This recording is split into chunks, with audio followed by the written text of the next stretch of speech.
Hey Kevin, how you doing? Oh, I don't have audio. I cannot hear you. I don't know if you can hear me. Well, I don't know why, but my There screen is you still go. showing the countdown again. Oh, I can hear you now. All I right. couldn't hear you Well, before. now I can see. All All right. right. Okay, we're back. All right. And it's Wednesday, so what does that make it? It's halftime. I'm Kevin from Coins Making Sense. And I'm Vic from Southeast Michigan, Rare Coins and Bullion. How's everybody doing tonight? Uh, Good to see everybody. Looks like we're starting to get some people in the house. Good to see. Good to see. We have Spilt Paint. How are you guys? We got Wally Werner. Andy Resnick, hola amigos. Hello, good friends. MLZB, we hear you both. All right. Well, hey, something must have been happening because I don't know why, but on my screen the countdown went twice.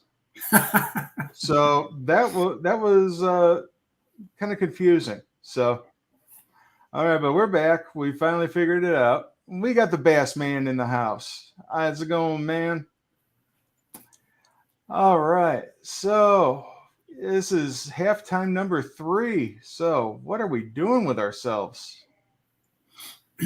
Uh, how's your how's your week been so far, Vic? Busy, been quite busy with my normal day job and doing coins in the evening. It's keeping me busy, but I enjoy it or I wouldn't do it.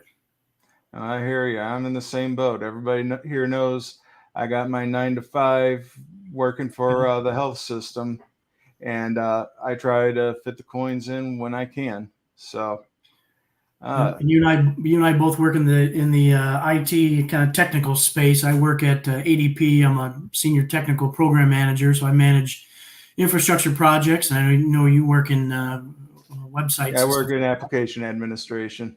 There you go. A couple All techies. right. Good to see everybody in the house. Tiny is in the house. Good to see you, sir. Azteco de Oro, the Gold Aztec. Good to see ya. We're just over 10 people. Got 11 people in the house. Good to see everybody tonight. So this past weekend, we were both at the Redford Coin Show over in the temporary home in Livonia, Michigan. Yeah, my ears are still ringing from that. Oh my God. It was so bad I actually excised it from my memory. Boy. We But had just to let everybody know what happened. We were at a coin show, and the guy that runs the coin show has been having issues with this new venue. And I think this was our last time at that venue, but yep. I almost swear they did this on purpose. It seemed like every 15 minutes the fire alarm would go off, and there were two or three different tones we would hear, and one of them was really like ear Piercing. bleed level. It was so loud. It was driving uh, the collectors and customers away, and actually some dealers packed up and left early. Patrick from Yeah. Saginaw left. I think a couple others did because they just couldn't stand the noise. It was so Oh, loud. It was just I don't blame ridiculous. them. I didn't Yeah. blame them. I know Tremonti left early too. Who's that? Mike Tremonti. Oh, did But he? Yeah, he always leaves early though. yeah. And Shane left early. There's at least three that left early because well, some of them leave early, but I think the noise helped them along. I know Patrick told me I can't stand the Yeah. noise; it's too much. Oh yeah, that it was unbelievable. I And I know mean, we had customers walk in, and after that they just walked out because it was just so people walking around like this. It was just so exactly. loud. Yeah. Yeah. Yeah, it was absolutely ridiculous. But I, next month we're going to be at a new venue. yep. We're going to be at the Elks Lodge over on Plymouth Road, in between Merriman and Farmington Roads. Yep. So, hope anybody, if you guys are in the neighborhood, come on by and visit us. But that's going to be on the last week of September. I want to say September 28th. Is that show? You know what? I've got it right here. Let me look. And with it being moved a week off, guess what it's not going to conflict with anymore? Blue Ribbon. The Blue Ribbon. I will be at the Blue Ribbon on September the 18th. The Dealer's Choice, So or used to be called Dealer's Choice in Dearborn, is the 22nd to the 24th, and Redford is the 25th Okay. of September. Yeah. So that's kind of my schedule for the second half of the month of September. Now this weekend, I will be at the PANS show, the Polish American Numismatic Society show, up in, well, it's normally Troy. I think it's Madison Heights, but It's northern Madison Heights now, yeah. Madison Heights, yeah. And that's a big one-day show. There's a lot of vendors, a lot of traffic in that show, so that'll be fun. Oh yeah, that show draws in a lot of vendors from around the country. It's not just the local dealers. Yep, that's a big show. Yep. I'm going to be at PANS as well. Going to be helping out our friend Stan, trying to help him out on his table. Stan's dog didn't enjoy the show last weekend either. Oh no, The siren was way too much for that little dog he brought with him. Yeah, poor Brandy. Brandy. Brandy, his dog, girl pup. She's about 2 years old now, and she's doing well enough where she can attend these shows. She can attend these shows, and she's not barking up the tree, and she's not running away completely. Although she has once or twice, but she's a good dog. Good. She sits on that little rug or blanket or whatever he's got there, and she behaves herself. But boy, every time that smoke alarm went off or a fire alarm, my God, she would jump up and start shaking, and she wanted down, and it was rough. But she was shivering awful. Yep. I think they got her out of there at some point. I saw her; she wasn't there after a while.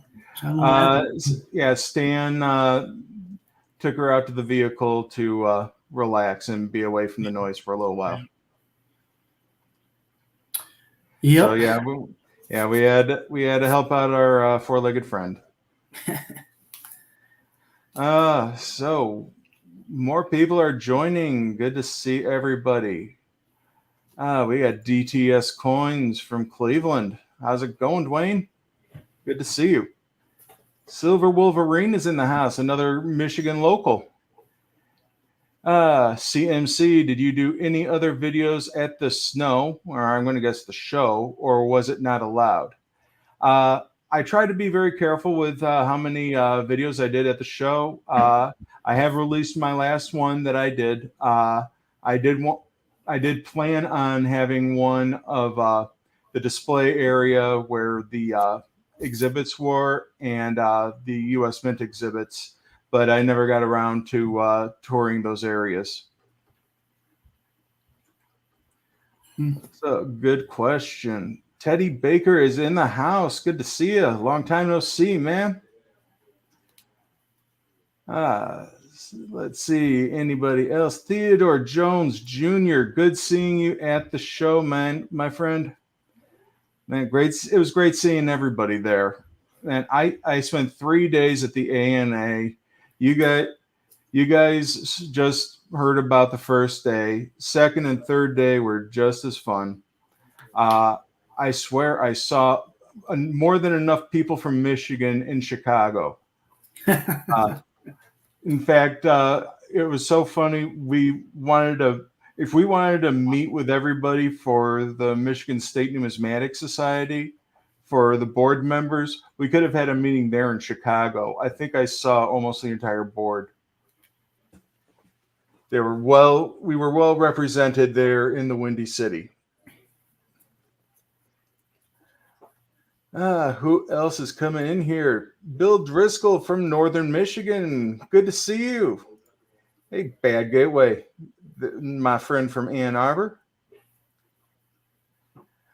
Let's see who else is in the house. Gen X Collectible, Nor Michigan connections. Gotta love it. Gotta love it. So Michigan is well represented here tonight. Glad to see it. Yep, we got a good crowd going for that tonight, and don't mind me. Oh, you're up in Sheboygan, man. Yeah, you're up there. Okay, so where are we at here now? So, other than the loud noises drawing off our customers. What did you feel? What the feel for the room was this past weekend? In terms of what activity or what? I mean, what were you seeing? What was selling? It's interesting. From one show to the next, I never really know what is going to be hot that particular day or that particular venue. I did a flea market. I don't really do flea markets, but there's this one I mentioned in Tiffin, Ohio, which is just enormous. And I did twice the business in Tiffin on Saturday is what I did in Redford on Sunday. The Tiffin Flea Market in Ohio just rocks. There's so many people. There's a lot of fun. But I would tell you, I sold bullion on both days, and I'm not the cheapest. I mean, I'm very competitive. But at the Redford show, there's a couple guys that sell just a ton of bullion, and they sell it for $1 or $2 more than I pay for it. So for me to be competitive, I really need to drop my margins down to a couple bucks for a 10-ounce bar. And it's just, I hate doing that because it's just almost a waste of my time, But on the bright side, I bought a 1 kilo silver bar from another dealer. And of course, he gives me a dealer discount because I buy a lot of stuff from him. Matter of fact, I think I probably spent $2,500 or $3,000 with him on Sunday. So I get a pretty good price break. I put it in my display case and I sold it 30 minutes later. I thought, wow, that was pretty cool. I made a few dollars. Yeah. So I went back and I bought another one from him, but the bullion was selling pretty well. The coins were probably the volume of coins I sold was less than the bullion. I think I sold more dollars in bullion, but the margins on coins are better. Only because bullion is what it is, right? I mean, as a kind of a coin dealer / bullion dealer, I tend to pay around $3.50 over spot and sell around $4.50 or $5 over spot. We're not making a killing on the bullion. But on the coins, I get a chance to really look at a lot of coins and cherry pick some nice ones and pay really great prices on them. So my margins on coins are better. And I can sell less coins and make more money selling coins than I can on the bullion. But again, I spend hours and hours and hours every week looking through a lot of coins, and that's basically how I get paid.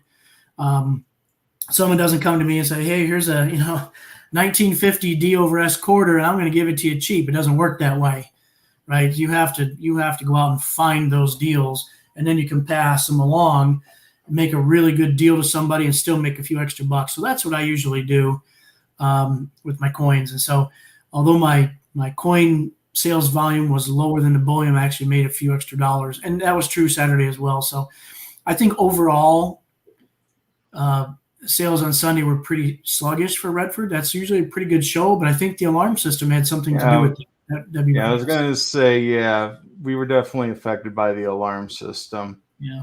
Now, I hear what you're talking about, how the bullion moves for you, but I don't know if I don't have the patience for bullion or I'm just afraid of the lack of margins that is on with selling bullion. I mean, the thing with the bullion is you really need to have an outlet to get rid of it quick if the price starts selling. And when I say get rid of it quick, I don't mean screw somebody over, nothing like that. What I'm talking about is if you pay $3 over and you're selling it at, if you pay 3.5 over and you're selling, let's say 5 over, that's all good until the price drops $1.50. Now you're back to selling it for what you paid for it. So you have to be able to sell it that quick at your 3.5 over, or you're going to start losing money. Yeah. I don't have an outlet like that. The bullion dealers do. They'll say, "Hey, I got 50 10-ounce bars. I'm selling them at this price, and they can get rid of them today." I don't have that luxury. So either I'm going to take 50 cents an ounce or $1 an ounce or $2 an ounce loss, or I'm going to throw them on a shelf in my office in the safe and hope it goes back up. And in the meantime, I got to go out and buy some more at a lower price. And if I get lucky, I do a little cost averaging. And if I can cost average it, I can pull them back out of my safe in my office and try to sell them again. If I can't cost average them, if I'm just in way too deep, they're going to sit there for months until the price recovers. So, I've got a number of them. So I've got rolls of Silver Eagles that I just can't sell because I'm too underwater on them deep right in now. them.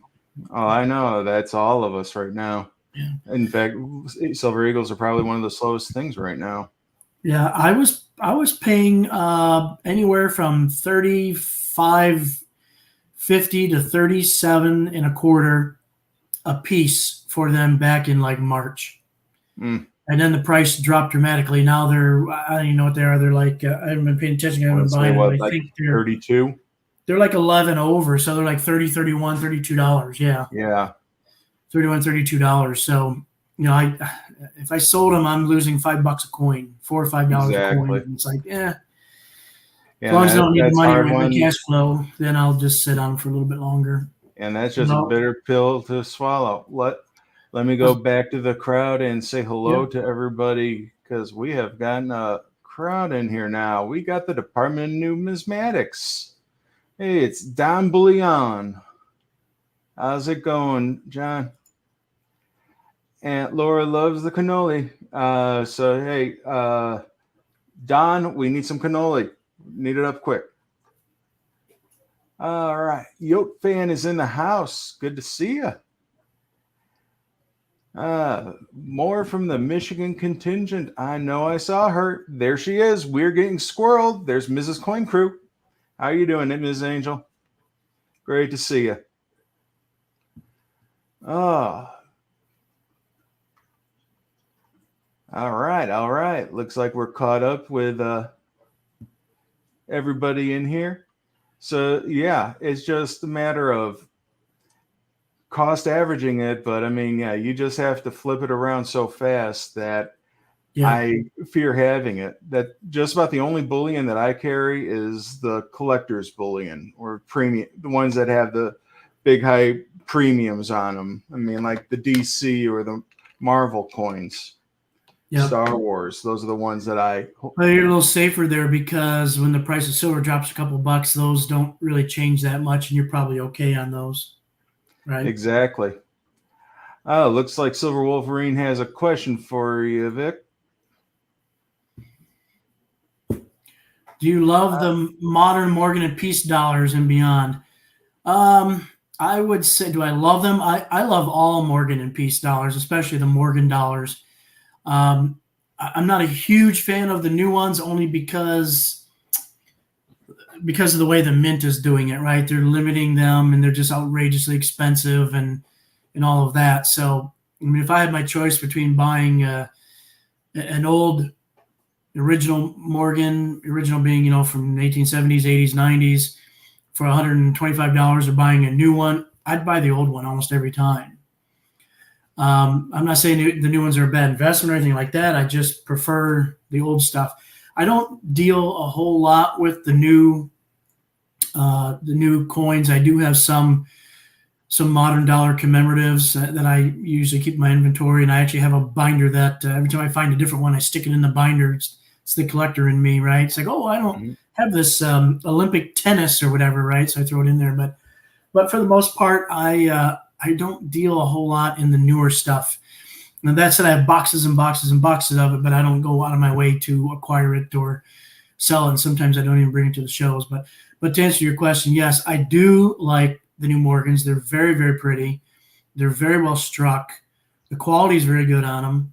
I really have no complaints, other than it's just a new marketing thing from the mint. And the way the mint's been, we talked about this last week. I won't beat it up again, but the way the mint's been doing things has just been sitting funny with people. So yeah, it is what it is, I guess. I buy my proof sets. I buy my silver proof sets. I buy my mint sets. And that's really about all I buy on a regular basis from the mint. I don't even buy Silver Eagle. I buy Silver Eagles, the bullion type, but you don't buy those from the mint. You buy those from the distributors. So that's really about it. That's what I buy. That's what I buy on a regular basis. Oh, and I buy a roll each of the Plain and D Kennedy halves every year. Yeah. Well, half dollars are part of what our show is here. So and I know the feeling. I have people, especially around March, April, May, asking me, "Do you have the new Kennedy halves?" Because they collect them and they have 2 blank spots in their book and they know they're coming out. So I always try to keep them, and I don't charge much for them. I think they're 86 cents a piece when you buy a couple rolls of them like that, and I sell them for like $3 or something. I got to cover my cost to package it and grade it and stick it in the display case, whatever. But as a matter of fact, I sold some to the local coin shop that I came from today. You know what I'm talking about. But Yep. he said, "Man, I got people coming in asking for them, and I don't have any." And I said, "I happen to have about 10 of each. I would be willing to sell you." So I brought them in and sold them all to them, because I don't usually sell 20 of each every year. I sell about 10, and that's it. But I buy them because collectors want them, and I like to take care of the collectors. So Oh, exactly. I mean, if anything, that's what it's all for. yeah. Yeah, All I always right. have people ask for the state quarters and the new stuff, and I do have a bunch of that. Like I said, I don't go out of my way to buy it, but I have boxes. I have a tote that's big and heavy, and I only bring it to the shows when my wife's going to be there, because I just can't watch everything, and I don't want to get it out if I'm there by myself. So if she's coming along, there's an extra set of eyes, I'll bring it along, because generally speaking, someone's going to say, "Do you have a new quarter? Do you have a new half? Do you have whatever?" And I've got all that stuff. I just don't bring it to all the shows. It's a lot of inventory to haul, for very, very small, amount of sales and margins. So Oh, no, I hear you. I just started carrying the modern products, especially the women's quarters, but I did also pick up the half dollars this year too. And yeah, it's just a matter, you see a need in the coin community and you just try to fill that spot. yeah, absolutely. I think I see a teacher in the house. Teacher 1388. Good evening, sir. Hope all is well. Well, since we are halftime, I've been thinking about how can we introduce some information about half dollars into our show every week. Sure. So what I did was I've gone out and I found an article out online that I wanted to share with everybody. So you know how everybody's always about how full the strike is on your half dollar. You can talk about that with the Franklins. You can talk about that with the Walkers. You can even talk about that with the Barber halves. But I mean, those things just wore out really quickly. So this week I found an article up on franklinlover.yolasite.com about full bell lines. And pretty much with this article, the URL is up on the top here. But this article goes in depth and it discusses what are full bell lines, how they're determined, and it gives practical examples of how to see if your coin has full bell lines. Well, the full bell line is a designation that is used to describe the Franklin half dollar's complete uninterrupted bell lines. Something I just found out recently, reading this article, that PCGS and CAC only consider the lower set of lines when determining if an FBL is present. NGC, however, considers both rows when it's determining the full bell line. And down here, they're showing a few different examples. So like here on this 1951 S half dollar, this is clearly not full bell lines since there's no definition to the left of the crack. So if you look here on the bell lines, you can see that it's all worn out.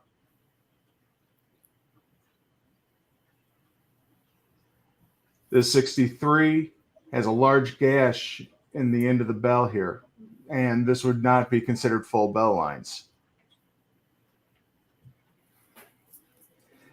This 1955, it has a bunch of hard scratches going through it, which That's not going to cut the mustard for full bell lines. Here are a few that actually are close that can go either way on getting full bell lines. This one actually made the grade on getting full bell lines on this 52D. As you can see, there's not that much that is interrupting these lines.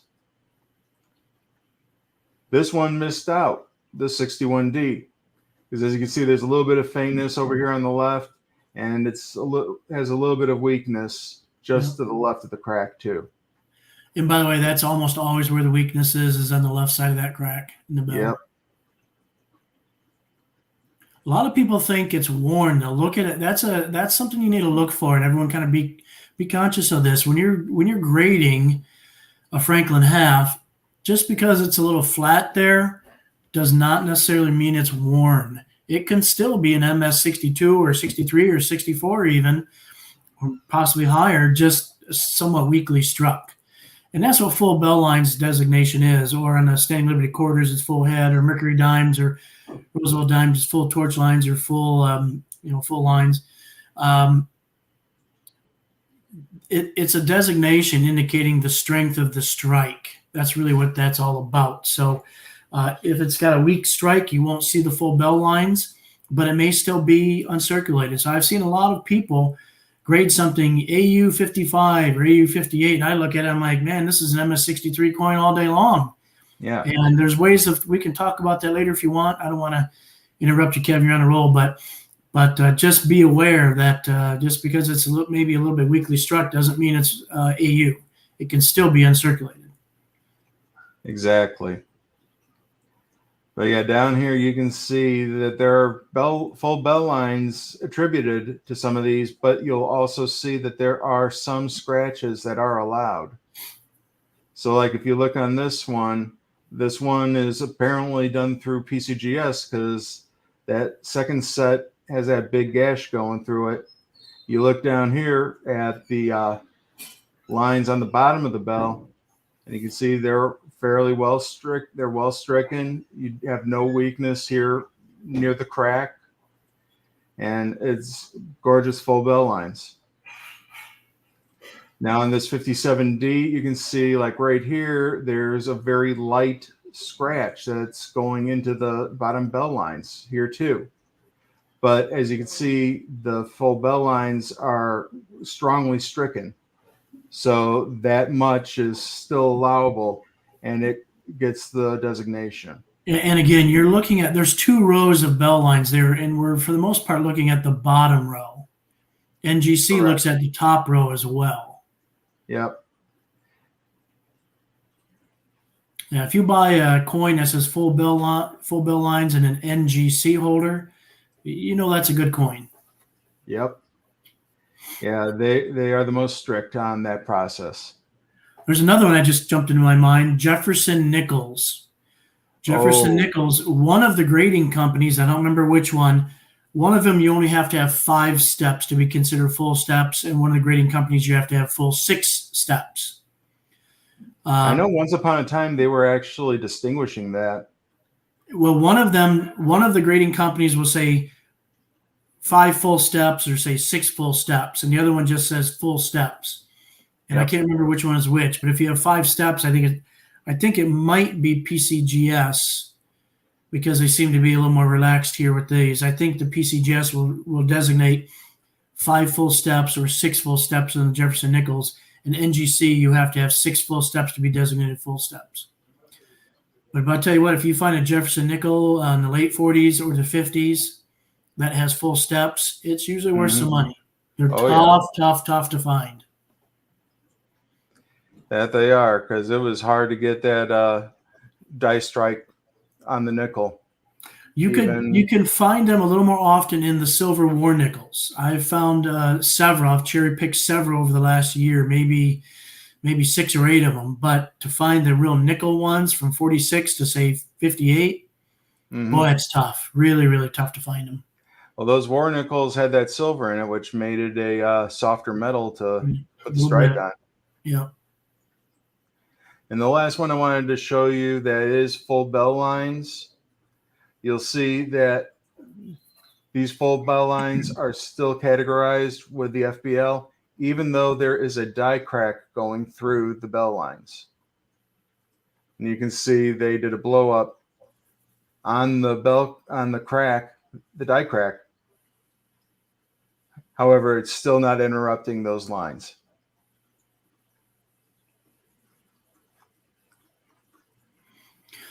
Yep. So again, I think full bell lines in any of those designations, whether it's full torch lines or full steps or full head or whatever, it's really a designation indicating a well-struck coin. So I tend to be, when I'm grading raw coins, maybe a little lenient if there's a scratch or something like that. If you have full lines all the way across, it's not weakly struck. You don't have a flat spot where you don't see the lines. It's a well-struck coin, and maybe there's a scratch or a couple scratches. To me, in my mind, that's still full bell lines. It's just got some scratches in an unfortunate place, but it doesn't mean the coin is struck any less lightly or any worse. It's still a very well-struck coin. So in my mind, those are still full bell lines. And I think, Kevin, you showed two examples. One didn't cut the mustard. They didn't give it the FBL designation, and then the other one they did. Yeah. So apparently there's a little bit of inconsistency even with PCGS, which is it's understandable. Precisely. So, I mean, they're only human. Yep. So anyway, that's it. The idea there is just to find a coin that's very well struck. Not, same thing with we talk a lot about halves. We talk about the Walker halves. I just touched this. I thought it was, we talk about the walking liberties, right? And when you're looking at the walking liberties, the first thing I look at is the breast feathers on the reverse, right? So when you look at the breast feathers on the reverse, what you want now, this is an MS64, and I'm trying to turn it so you can see, but it's tough to see. Those breast feathers don't necessarily have to be 100%, and I'm just not getting it. I apologize, but these breast feathers on the back of the Walker oftentimes are a little flattened. That doesn't necessarily mean the coin is worn. That means the strike wasn't 100%. It may have been 99 or 98% or whatever. The metal didn't quite fill in all of the crevices in the die. So you'll have a little bit of flattening where the feathers are. There's a difference between flattening of there you go. There's a difference between flattening of the feathers and from a weaker strike and one that's been worn. And the way I determine this, and this is true with the Franklin halves and the full bell lines and all of this, Kennedy halves, it doesn't matter. If the flat spot is relatively shiny, it's probably an MS coin. If that flat spot is a little dull, then it's probably due to wear, and then it would be, not an MS coin.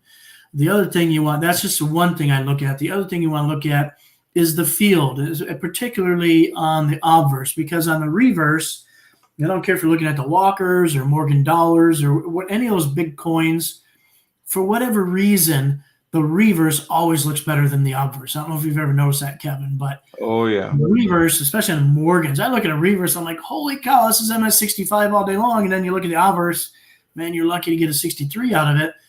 But what I look at, and Kevin's got a great picture there, you see a couple little contact marks, nothing major going on there. If that gets busy, if you see a lot of contact right there on the left side by the L and the I and Liberty, and then look at the skirt on the Liberty. If you see contact marks in those areas, like it's pretty busy, that's a coin that's probably been in circulation for a month or maybe a couple months. That along with a little flattening of the feathers on the back. But if you got flattening of the feathers and then you see a coin like this, and I don't know what that's graded, but just from what I can see, it looks like at least an MS63, if not a 64. I would say, and of course it's blown up, so you're supposed to grade coins. I was going to say here, you'll recognize it now. 38. Oh yeah, that's a nice coin. I bought this coin off of him. Yeah, I was going to say it looks familiar. I don't remember. Yep. You bought that recently too, I remember. Yep, I bought that down in Cleveland. Yep, I had that coin in my display case for exactly 10 minutes when Kevin found it and bought it. Yeah, so It's a that nice coin, coin. you can see that coin just does not have much going on in the fields in terms of bag marks or any of that stuff. That's a nice looking coin. So that obviously would be a mint state coin. Mm-hmm. But again, look at the feathers on the back. If the feathers on the back are a little flattened, don't let that concern you too much. Flip it over. Look at the field. Look for busy bag marks, busyness. If it's too busy, then it's probably an AU. And I've seen a lot of people grade AUs MS63s and vice versa. But if you can find the ones that are grading AU because they think, oh, I see some wear on the back of that Franklin half, or I see some wear on the Eagle's breast feathers on that Walker, that doesn't necessarily mean it's actually worn. It could be just a weaker strike. Yep. On my mind, I won't push it to a 64. Or especially, I would never push it to a 65 if you've got a little bit of a weak strike. To me, part of being an MS64, especially a 65, means that it's a well-struck coin. So, maybe other people grade differently, but I want to see luster. I want to see, very limited bag marks. I want to see a well-struck coin for it to be a nice solid 64 or 65. You're preaching to the choir. And a lot of that is because I sell these coins, right? And I don't want someone coming back and saying, you overgraded this coin, or I don't agree with the grade, or I sent it in to have it graded and it came back a 63, or I don't want to deal with that. I would rather be a little cautious on the grading and make sure everybody's happy with it. Oh, yeah. It's always best to be a little bit conservative. Yep. And if anybody ever wants to know what grade I give my coins, I tell them to look at my price. I've had people, that will tell me, well, I like a buffalo nickel. Well, you graded this very fine 30. And I'll say, yeah, I did. Okay. Well, I think it should have more horn than that. Okay. Well, I pull up the PCGS photo grade and I say, well, a VF30 on a buffalo nickel is almost a full horn. Maybe just the tip is missing. And you kind of need the tip there, although it may be very, very light for a VF35 and for an XF, you got to have the tip for sure. Yeah. And I'll say, but the most important thing is it a coin you like, and can we agree on a price? If you think it's a very fine 30 or 20 or whatever, that's fine. You grade it what you want. But what about the price? Is it something you can live with? Do you like the coin? Can we come together on that? And 9 times out of 10, we can, because it's a coin they like. I think sometimes when you're at a coin show, people are just trying to talk the coin down a little bit to get a better price, But yeah, I grade a lot of coins, and okay, if maybe it's not a VF35, maybe it's a VF30, possibly. I might be off a little bit, but I'm not going to be off that much. So it's kind of funny. I had somebody at my table at Redford, and I had I have a case filled with Morgan dollars, better dates, better grades, that kind of stuff. Kind of the expensive ones I don't put in my binder that I don't want walking out the door, And I had a guy come up and say, well, who graded all these coins? I said, well, I did. He says, oh, so they weren't professionally graded? I said, well, I'm a professional. Yeah. I said, you mean they're not certified and encapsulated by PCGS? No, they're raw. They're raw coins. I sell most of my coins raw because, to be honest with you, I get a much better deal and I can sell them at a much better price. You can take coins that I have in my display case, send them into PCGS, get them back encapsulated, and still be less than you'd pay for the same coin encapsulated. So, that's just why I do it. And I get it. Some people are not comfortable grading coins and don't want to buy raw coins. But I think once you establish a relationship with a reputable coin dealer and you trust the grading that he's putting on the coins, that you'll be safe and you'll save a lot of money buying them raw. So it's really what you're comfortable with. Exactly. I mean, most dealers out there, they've been through the trenches. They've seen a lot of coins and they've gotten used to and are accustomed to grading. Yeah. And I'm also one of those dealers, and I know some may not do this, but which is why I guess people don't like buying coins raw. But if I see Oh, someone scratched the letter H on a coin I was looking at today. I was like, man, that's a really nice coin, except for the letter H scratched on the reverse, Mm-hmm. Or if I think it's been lightly cleaned. I saw a coin today, beautiful coin. I was like, oh, look at this. What a nice coin. And I flipped it over and I'm looking at it and I don't look at anything. Here's what 7 times multiplier. That's what I use for grading coins. You should not have to go any higher than this, okay? PCGS, NGC, they use a 7 times multiplier, except for if it gets up to 69 or 70, then they'll use it's either 15 or 20 times loop to look for imperfections. 20. But 7 times multiplier is what you use for grading coins. And I forgot where I was going with that. But anyway, you look at that and you try to, that's where you're trying to find the grade on those. So I forgot what I was going to say. I lost my track. I'm sorry. Train of thought. Sorry about that. Man, it's all good.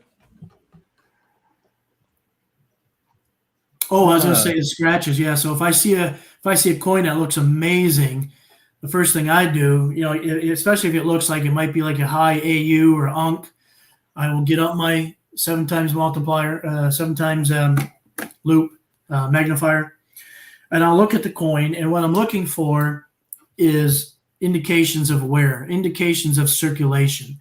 Has it been worn? Are the flat spots shiny or dull, like we talked about? Are there too many bag marks to be considered mint state? I also look for rub marks, cleaning marks. If the coin has a lot of lines in it but going all different directions, that doesn't necessarily mean it's been cleaned. That means it's been circulated. Yeah. If the coin has pretty even lines, all one direction, wherever it is, even though they're very, very, very light, someone probably took something and just rubbed it a little bit, and that's what you call lightly cleaned. And I will designate that on my flips, on my coin flips. I'll say MS63 details, lightly cleaned reverse, net AU 50 or something like that. And I'll put a net grade on it, and that's what I'm selling it at. So you know that you're getting a nice looking coin, but maybe it's been lightly cleaned or something, something funny about it. Maybe it's got a scratch or something. And I know a lot of dealers do that. And a lot of dealers will only put net AU or AU 58 details or something like that. So just be aware, if it says net, a net grade, or if it says details, that means there's something funny about the coin they didn't like. Either it's been cleaned or dipped, or and dipping's not the worst thing in the world unless it's been over dipped. And you can tell if you have a coin that's looks shiny but lost its luster, doesn't have that cartwheel effect, that's a coin that's been over dipped. But if it's been cleaned or it's got some kind of graffiti on it or something, they'll put details or they'll put net grade or something like that. So just be aware of those kind of designations on the grade. Yeah, Aunt Laura here is saying that she has a seated Liberty half that has something scratched into it. It's very common. Yeah, that's common. And actually, I have one that has a counter stamp on it for a business card. So whoever JL White is, or that's kind of cool. Yeah, exactly. And it's actually nice XFAU condition seated half. A lot of those look pretty nice in a typeset. If you're going to just put it on for example, I'll get it from, but I have a Capital Plastics typeset that I've been trying to fill with nothing but really nice AU and above. So everything, it has to have mint luster to it. And I have a couple blank spots is on. You can imagine which ones they are. They're really expensive, but I think I'm missing the early seated dollar, and I'm missing a 2-cent piece. There's just a couple of weird things like that. But anyway, sometimes if there's a little graffiti on the back side, it still displays nice in the case. And I'm not selling it to anybody. It's in my personal collection. I want to hang it on the wall. Well, those are pretty good for typesets and that kind of thing. So, all right, we got great idea. Yeah, thanks. I tell people if it's a coin you're not looking at selling, if it looks nice, find another use for it. Put it in a typeset, put it in a book, whatever. But I always designate that. I have either I keep an index card, something like this next to the typeset, or maybe taped to the back of the typeset or something like that. and I have every grade, every coin and every grade in there, and maybe what I paid for it, just that kind of information. So when I look at it 5 years from now, I say, oh yeah, I remember this one. It's got the H scratched in the back, but that's still a really nice coin on the obverse, Oh, Still looks great hanging on my wall, Yep. Well, Yeah, there's a little typeset right there. That's one of those common framed 20th century typesets. And when I got it when I was a kid, it was hanging in my bedroom when I was a kid. That's how long I've had that thing up there. It had an oak frame. I took it all apart. I painted the frame black because it had that 70s oak, frame. And then most of the old coins were polished, buffed on a buffer. So I took those out and I just took them into the local coin shop and said, I don't even want these. Just give me whatever you give me. And I replaced them all with really nice Unk or high AU coins. And the only thing that's not AU in there is the Barber half. I got to replace the Barber half in that set. But I actually have I have 3 typesets. I have that one. I have one in a Capital Plastics. I have one in Dansco. And then I have a gold typeset that I'm working on. Oh, nice. That's real fun. Yeah, I just have my 7070 that whenever I pick up a coin, I try to throw it in if I find something of a particular denomination that I still need. So he's busting it out. There's the Dansco. Oh, that's the Capital. Capital. I got the Dansco. It's up there. There's the Capital Plastics. So I got to replace a couple that are like this one here. A few of them that are not. And I got a couple holes here that I got to fill. It's some of those things where I don't go out of my way to find them because I probably could if I wanted to, but I know it's going to be expensive. So I'm always looking for deals. And this is another one I've been working on, my gold typeset. Oh, wow. So, here's my piece of paper. I keep track of my, what I bought there. But you can see I'm only missing this one here. So you got your $1 across the top here. Yeah. You got your 2.5. So I'm missing the early 2.5. This is 1834 to 39 type. I got the other ones there. $3 at the bottom, Princess. These are all AU or Unk. And then the second page are the more expensive ones. You got your 5s. You got your 10s. And you got your 20s. Oh, yeah. That is a laudable set. Wow. And I'll tell you what else I do. And for example, my 20 Saint here. Yep. This is a 1909/8. So anytime I have a coin that's really cool that I want to hang on to, and I'm a fan of overdates. I love overdates. So if I can find a really nice AU or Unk overdate, it goes in my typeset because I'm keeping it. And I'll just make a note on the paperwork that's an overdate. That's not just a run-of-the-mill $20 Saint. That's a 1909/8. And so I tend to throw those kind of things in the typeset too, because that's just a special coin. I don't really have any place to put those kind of no $4 stars. No $4. Yeah. Yeah. Hey, I would have one, but there's no place in this old Whitman book for it. So, I know. Yeah, that's the ticket. Yeah, that's it. Now, the Dansco, which I also have here, the Dansco, when you buy the this is called the 7070. These books are tough to find now.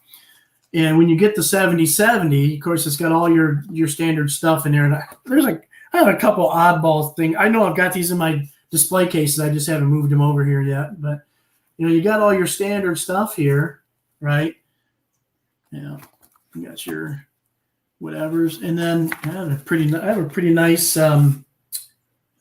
trade dollar there. Look at that one. Oh, nice. Yeah, it's actually got luster to it. It's pretty nice. I was gonna say almost proof-like.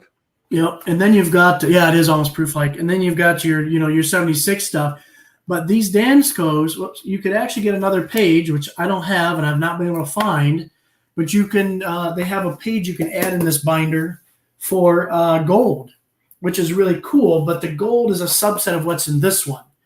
It doesn't have the one I'm missing here, it's missing the 34 to 39 2.5. It's missing the 34 to 39 $5, and I think that might be it. There's a couple of coins missing out of that page, but it's a page that one of those things I've been looking for, and if I happen to find it, I'll pick it up. I just haven't gone out of my way to do that yet. So typesets are a lot of fun, and I tell you what, the halves, and those called halftime show, the halves on some of those can be more pricey than the dollars. I mean, some of the barber halves.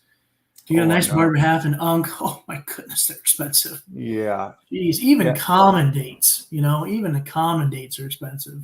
Now you got to figure those were the working man's coins. I mean, people were using that every day.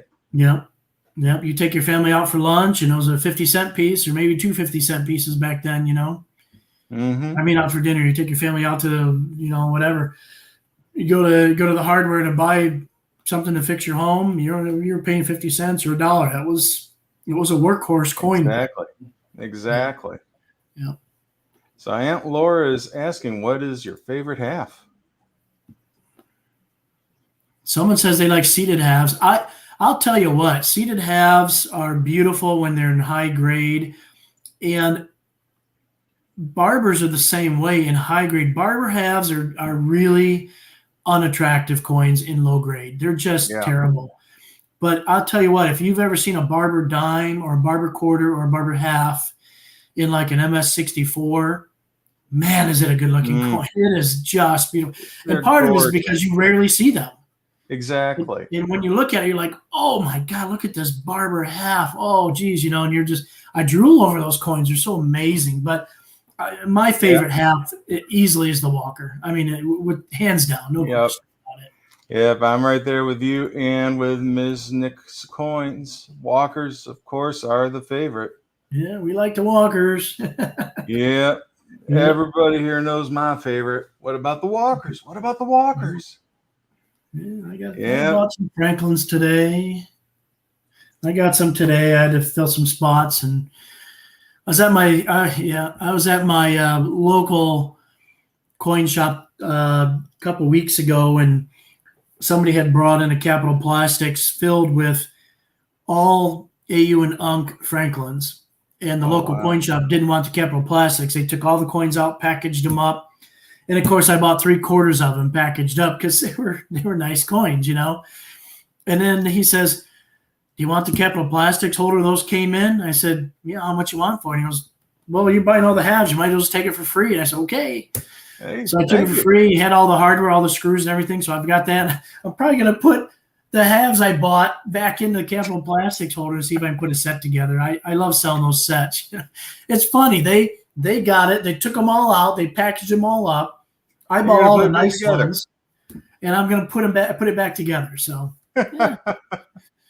That's awesome. But the one thing I like doing that because when you have a Capital Plastics, yay tall, right? Mm-hmm. Filled with shiny Franklins in this case, it just looks so cool. And I don't care if it's a Capital Plastics full of Roosevelt dimes, right? You get those shiny silver dimes or those shiny silver halves all together, and you get the full set. It's hard not to really want to look at that. It's just a beautiful set. So it's hard to do that with any other ones like Mercury dimes. You can't really do it. You can do it with Washington quarters. It's kind of expensive.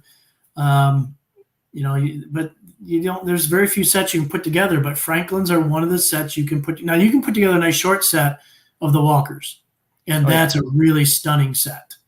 Really stunning if they're all 63s and above or 64s and above.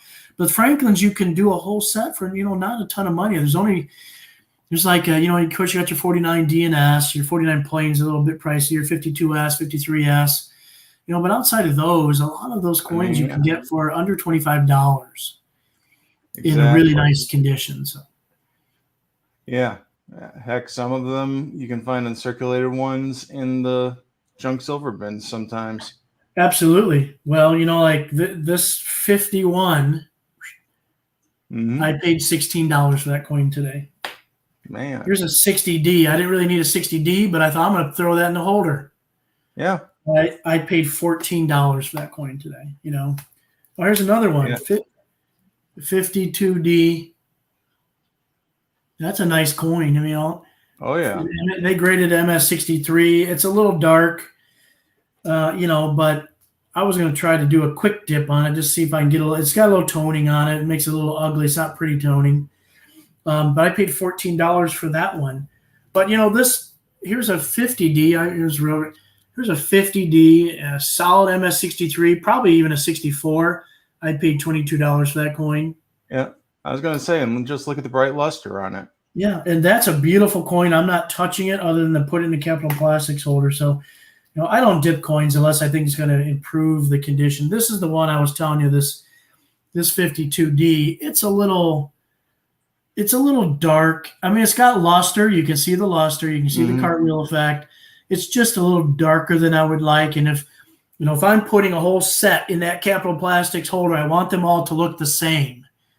Whether they're full of XFs or whether it's full of AUs or full of MS63 4s and 5s, they have to look the same because you don't want somebody's eye to be drawn to that one coin that looks different. If you're putting together a set of XFs, that's great. But don't throw an MS63 in there, right? Because it's going to make all the other ones look terrible. It's going to look like a sore thumb. They need to be consistent. So, that one, if I can do a quick dip on a few seconds and rinse it real quick, and I always rinse with water, tap water first to get all the cleaner solution off of it. I rinse it pretty thoroughly for 5 or 10 seconds, and then I rinse it with bottled water that's been distilled, because I don't want the minerals and stuff, because if the minerals dry on the coin, they can spot it. Ms. Nick has a really good question. Is dipping the coin cleaning, or only if you rub the coin is it considered cleaning? Yep. Well, let me put it this way. If you over dip a coin, that's not good. And when I say over dip, the something like an Easiest coin cleaner, that's what I use. Easiest coin cleaner is great, but it's acidic. And if you leave it in there, if you leave it in the acid longer than it takes just to take some ugly toning off it, it will start to impact the surface of the coin. When a coin is minted and that press comes down, the coin is extruded into the corners of you like how I do that? Extruded into the far reaches of the die, right? So you've got all these lines that are in the coin, and that's what gives it the cartwheel effect. So if you look at a coin, it's got, you turn it and you rotate and it's got that cartwheel effect. That means those mint lines are in there. If you dip it too long, it starts to erase those lines essentially and smooth it out, and it'll still look shiny, but it won't have that cartwheel effect. That cartwheel effect is called mint luster. And if you lose the mint luster, you've essentially damaged the coin and it's been cleaned. Okay. So if you take a coin and you dip it for a few seconds and rinse it quickly and get all that off of there, and you don't damage the cartwheel effect, in my opinion, and in a lot of people's opinion, it's not considered cleaning.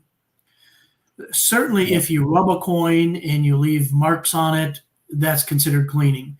If you have rubber gloves on and you rub a coin, it's probably going to show up and it's going to be considered cleaned. So you don't want to rub a coin almost under any circumstances. And the rule of thumb is it going to improve the eye appeal and the condition of the coin, or is it not going to improve it? Well, generally speaking, rubbing is not going to clean it. It's not going to improve it. It's going to make it worse. I can think of, in the last 2 years, very, very few exceptions, and it's generally relating to copper coins, where copper coins the copper is a little more susceptible to environmental issues, and you might be able to, you have a carbon spot or something on a coin, and you can get them on silver coins as well. In some cases, using a Q-tip and doing a little bit of cleaning on a coin will remove some environmental damage or something like that and actually improve the appearance of the coin. But generally speaking, you don't want to do that. I mean, leave it to somebody who's done a lot of, I would call that more restoration, than cleaning. Yep. You don't want to clean a coin. Restoring is a little different, right? But let me say this. Let me close with this. if you say, I have a buddy who has a coin shop very, very near my house, and I don't go there too often because he only sells really retail, but super nice guy, really knows his stuff, sends in a ton of stuff to PCGS to have it graded and encapsulated. And PCGS called him. Last time I talked to him, they called him and said, hey, Jason, we finished grading your coins. Do you want us to quick dip them before we encapsulate them? That's PCGS. They asked him, do you want us to dip the coin before we encapsulate them? He was blown away. He's like, yeah, sure. It's not going to change the grade, is it? Oh, no, we'll just freshen it up a little bit. He said, yeah, sure, okay. So, toning, a lot of people love toning on coins, especially big coins, especially dollars and halves and even quarters. It can look really beautiful on the coin. I'm not a big fan of toning, but there's certain toning I really do enjoy looking at. Rainbow toning, or if it's really coming in from the outside in like that, don't mess with the toning on those, because there's far too many people that'll pay a premium for that. Don't mess with it. But there's also ugly toning, like that one I showed you, right? It's just kind of overall, it's just looking a little dingy. It's not a nice toning. It's just overall dingy looking. That's a coin that might benefit from a real quick dip. Mm-hmm. So. And the coin graders, NGC, they call it coin conservation. Yep. And it's all the same thing. Yeah, and actually, when it comes, there's actually PCGS has a coin conservation service. You can send a coin in to have it conserved if it's a little ugly looking and you think they could make it look better, and they'll tell you before they even touch it, here's what we're going to do and here's what the results are going to be. When they're done, they will generally encapsulate it. But if you can tell the coin's been conserved, that will be noted on the encapsulation on the holder. If you can't tell, if it's just a quick dip or whatever, it won't have that cleaned designation. Yeah, exactly. Proper conservation is not cleaning. That's a really good point. I think that's the point we're trying to make. Yeah. If you do it the right way, it's conservation. If it's been cleaned and you have rub marks on it, or you over dip a coin and you're not making it look any better, that's cleaning, and that's a bad thing. So over dipping, you get the lackluster. It just flattens a coin right out. It can have all the detail in the world, but it just is never the same. I've bought coins that I know for a fact were over dipped, but I bought them because there was like kind of a grade scarcity. Like I bought 2 XF seeded dollars that were over dipped. Someone just dipped them they wanted to brighten them up, and they probably left it in too long, and it was a little over dipped. It was a little dull looking, fantastic detail, but it was XF detail. I don't know what it looked like before that. I don't know if it was better or not, but I could just look at the coin and say, this is a coin that's been over dipped. Still a super nice coin, still highly desirable. I sold them both, and I sold them both to dealers. I don't know what they were planning on doing with them, but on my flip, I put right on it, XF details, dipped, whatever, and I sold it at a fair price. That's probably why they bought them. But I hope they're honest and they're going to pass that along. It's been dipped, because it was, to me, pretty obvious that it had been dipped. But those kind of things, they don't necessarily look bad in a typeset or whatever. It's what do you want to pay for? I sold it for what you would pay for a low VF, like a VF20, and it was solid XF plus, maybe even. But I sold it a little bit better price because I thought it had been, dipped a little bit too much. But what are you trying to do with the coin? What's your intent, right? That's what you're trying to get the best bang for the buck. And to me, those coins in an XF plus, you don't see a lot of seeded dollars in XF, let alone for the price I picked it up for and sold it for. So in that case, I thought, you know what? I'm weighing the good with the bad. It's no different than if you had a big scratch on the cheek of a Morgan dollar. It's kind of ugly, but if that's a 1889 Carson City and you picked it up for a VF price, exactly. And that was an MS coin or something. Wow, that's a great deal all day long, right? I'll take the scratch any day. It really, now, if you're talking about a common coin like an 1886 Morgan dollar with the big old scratch on it, Probably not so great, right? Because you can find those all day long in 63 and 64, and you're not going to pay a whole lot more for it. So, yeah, I would leave the conservation to the professionals, right? Yep. Yep. Well said. Well said. I do some minor conservation, but the serious stuff I just assume not attempt, because I've been doing this stuff for a long, long, long time, but I'm not a professional coin conservator, right? So I do some stuff myself. I've taken some copper coins and done some conservation on copper coins. I really think I've improved the coin. Copper coins tend to, like you said, be impacted by the environment a little bit more than silver coins, nickel. Yeah, copper is more highly reactive. So, I mean, whatever you try to do to a copper coin, it tends to be noticeable. There's very few methods of conservation on copper. Yeah, I mean, if you have a coin they call it environmentally damaged, right? A coin that's been encapsulation and has that designation, usually it's got pits or pock marks or something like that. You can't do much with those. You really can't. No. But I've had coins that just look like maybe someone dipped an AU coin, and it's, here I've had I had a half cent once that was clearly dipped or something, because it was just way too shiny and a little bit of a funny color. And I thought, boy, this coin being AU shouldn't be shiny like this, not from the 1840s or 30s or whatever it was. Yeah. Someone did something to it. And it just looked artificially red. It just didn't look right. And there's a product called Deller's Darkener. I don't know if you've ever heard of it, but essentially it's a sulfur-based petroleum jelly product. It's like Vaseline, and it's got like sulfur in it. So don't use it around other coins, because it could tarnish other coins. But I'll take that. And just, you put a little bit on I put rubber gloves on, because rubber gloves won't scratch coin as much as your bare fingers, at least mine, because I do a lot of work. But put on some latex gloves, or I like the neoprene even better, and put a little bit of the Deller's Darkener on there, and just carefully put it on the coin. I'm not rubbing the coin. I'm just dabbing on the coin and leave it sit. And it takes 3 or 4 hours for the sulfur to darken the coin, but it will naturally darken a coin. And I've done that, and the coin just looks so much better. Or if you have a coin that's unevenly tarnished or unevenly toned or something like that, you could do that as well. And I'm talking about copper coins primarily. All right. Well, we are past the hour. Oh, man, that's a great conversation, man. I want to thank you once again for joining me up here. I didn't even realize we're past 9:30. I apologize for talking. That's the Italian in me. Hey, man, it's all good. All good.